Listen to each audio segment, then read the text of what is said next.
Welcome to Nasdaq Trade Talks. I'm Jill Malandrino, Global Markets Reporter at Nasdaq. Joining me is Kristin Boggiano, co-founder and president of CrossTower, a crypto trading venue and capital markets desk with asset origination for funds and structured products, SEC lending and margin financing, as well as best execution across multiple venues. Kristin, it's great to have you with us. Welcome to Trade Talks. Jill, thanks for having me today. You got it. And your background is just so interesting. You've worked with the SEC, CFTC, Merrill Lynch, Guggenheim, Alpha Point, a law firm, Schulte Roth. What was the impetus to move into digital assets? You know, it's such a fascinating space. And I think if I tell you a little bit about my background, it'll sort of come together. I started on the business side in structured products and then went to a law firm with my law degree to help structure a lot of crazy, interesting products where we're solving for, issues for clients, whether it was regulatory or tax, jurisdictional issues. So when the credit crisis happened in 2008, I had to reinvent myself, and I knew that regulation was coming around the corner. I became very active representing the buy side in, their issues with respect to Dodd-Frank. But as a trading lawyer, I was also still active with my hedge fund clients in trading. So I started looking at Bitcoin in 2010 and was very active until, institutions were very interested because it was a new asset class at the time. We had some, unfortunate events that happened where, Mt. Gox happened in Japan, which was a hack into a Japanese exchange. And then we had Silk Road, which a lot of illicit activity was happening with respect to Bitcoin. So a lot of our institutional clients decided from a fiduciary perspective that they would step back and they wouldn't invest heavily in the digital asset space. I went to Guggenheim then and worked on a desk where we grew it to a $13 billion entity.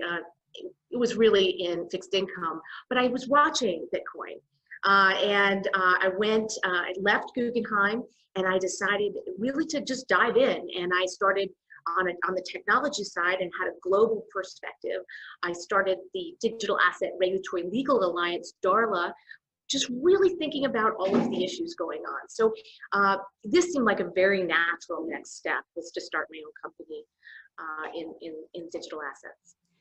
Which is so interesting. And one thing that makes it challenging for institutions to adopt digital assets are the gray lines with regulation. Why do you think regulation is still behind the curve? That's a really good question. I don't know if regulation is behind the curve. I have a lot of respect for the regulators. They've done an enormous job, keeping up. I think we have an antiquated regulatory system, or a system that's developed over years, not really considering what digital assets, how the traditional system applies to digital assets. And I have to hand it to the regulators for, creating these, sandboxes and trying to really ask industry. Unlike in the past when I represented the buy side with respect to Dodd-Frank, I think the industry is just starting to get together where there's a healthy dialogue between regulators and digital asset participants. I think we're going to see more clarity. We certainly have more clarity. We know what Bitcoin is, for example.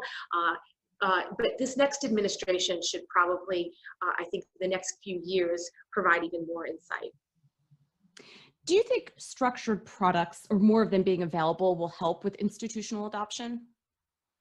Yeah, this is what's fun for me to think about ways in which the institution that may be unable from a compliance perspective to understand. I mean, I've been in this now for 11 years, so I have an insight that perhaps may not be clear and easy for somebody in a compliance role, or regulatory role, or legal role, or even as a portfolio manager. So I can provide my expertise in terms of, hey, if we do this structure, we can ring fence this risk, so you can get exposure to this alpha or exposure to this yield.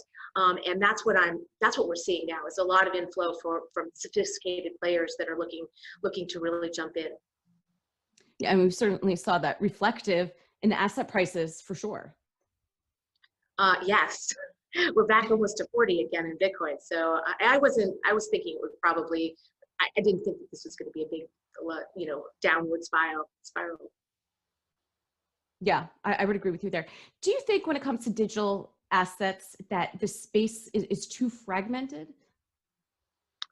If you're talking about exchange fragmentation, or if you look at the numbers, the volumes are really concentrated on a few exchanges.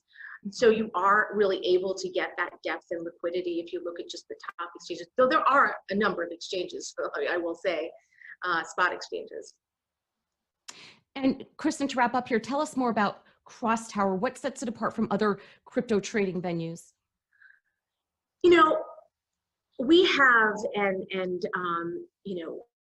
a very interesting offering because we have three lines of business, right? We have asset origination, structured products where we face institutions. We have products that face retail. We have an exchange, and we have our financing and lending arms. When you look at this ecosystem that we've created, it's very attractive to an investor or a participant that wants to potentially shape the risk that they want. We have in our future futures and options. So we'll add derivatives to our offerings. When you have that connectivity to an exchange, a platform, you can control your operational risk. You have instant settlement. You have the ability to actually have a voice in Washington because you have a platform. So you'll see, I think, really, a lot of changes in this upcoming year. But our platform offers something that's very unique than other platforms. All right, Kristin, appreciate the insight. Thanks for joining us on Trade Talks, and thanks for joining me. I'm Jill Malandrino, Global Markets Reporter at Nasdaq. Bye. Thanks.